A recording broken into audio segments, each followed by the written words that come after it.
Salut à tous, c'est Lorraine et Mickaël. On se retrouve maintenant en Chine. Alors ça n'a pas été sans mal pour obtenir les visas. On a dû passer 10 jours à Hong Kong, faire une demande de visa. Ça nous a coûté 180 € par personne. Et enfin, on a eu le précieux sésame. Une fois qu'on a eu les visas, on a pu prendre un train directement depuis Hong Kong pour aller à Guilin. Alors pensez à arriver en avance parce qu'il y a quasiment 2 heures de contrôle. C'est quasiment comme dans un aéroport. On va vous fouiller vos sacs, on va vérifier vos passeports. Donc prenez bien le temps d'arriver en avance. Et ensuite, depuis Guilin, on a dû prendre un taxi pour aller à Yangshuo. À la base, on voulait prendre un bus. Le gros problème est qu'on est arrivé, on n'a pas pu retirer d'argent. On n'avait pas non plus la possibilité de changer de l'argent et on n'avait pas d'internet, donc extrêmement compliqué.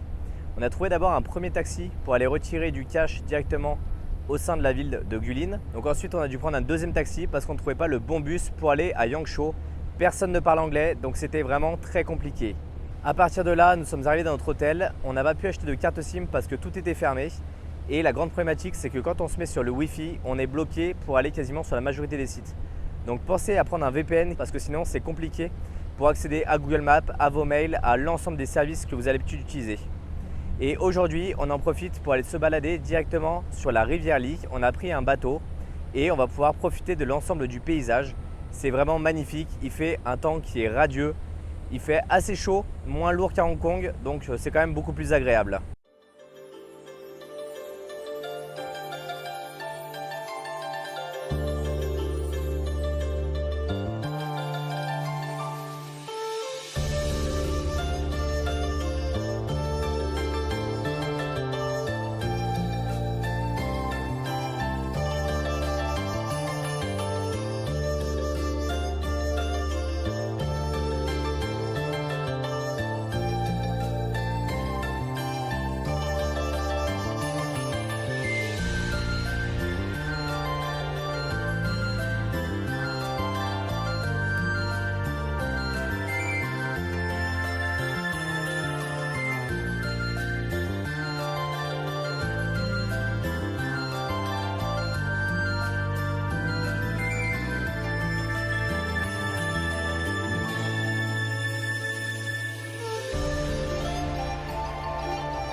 On se retrouve pour cette deuxième journée où on en profite pour aller visiter les terrasses de riz.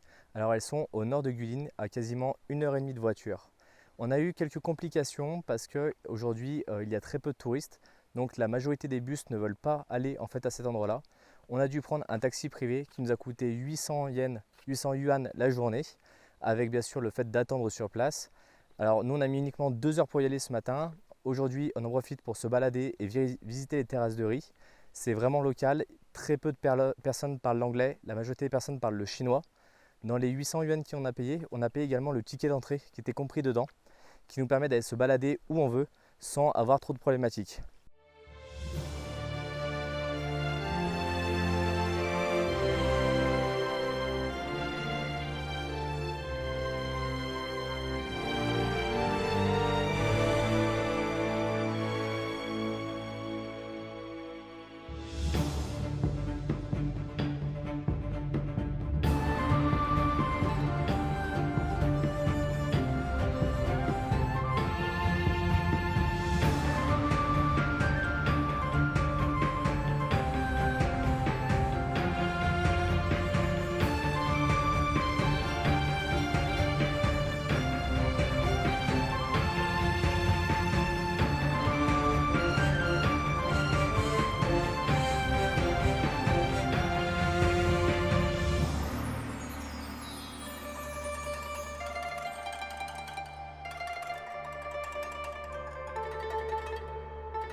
Alors j'en profite pour vous donner également quelques conseils qui peuvent être très utiles en Chine, parce que pour trouver une carte SIM pour les étrangers, c'est vraiment compliqué. Il faut aller dans les plus gros magasins que vous avez dans votre coin, et après vous allez payer une caution de 200 yuan. À partir de là, on va vous donner un forfait, et en fait ça dépendra de combien vous allez consommer. Nous, le forfait il est valable pendant 3 mois. On a eu le droit à 2 cartes SIM pour ce montant-là. Donc c'est pas très cher, et après on va voir la consommation de data auquel on a droit. Également pour les VPN, on est tombé sur une chinoise qui nous expliquait que le VPN Astril fonctionne très bien.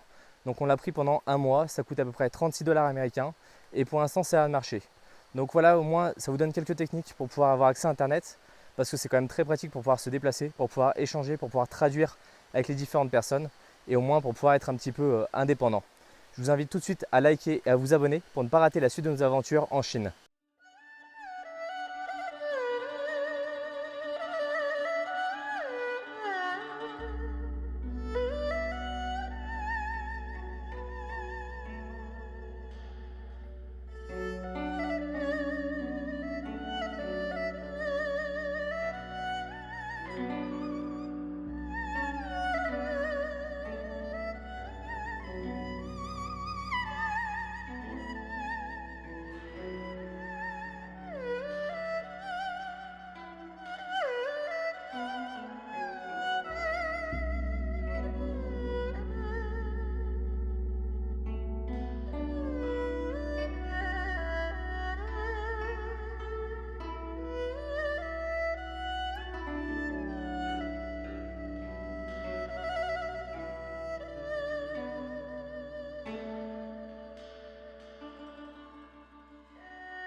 Aujourd'hui, on va passer la journée dans les transports pour aller à Fenghuang, qui est un tout petit village chinois, qui est très traditionnel, qui est vraiment magnifique à voir. On va d'abord prendre un taxi pendant 1 heure pour aller jusqu'à Guilin, et ensuite on va prendre un train pendant 6 heures pour aller directement à Fenghuang, où on prendra ensuite un taxi pour arriver jusqu'à notre hôtel.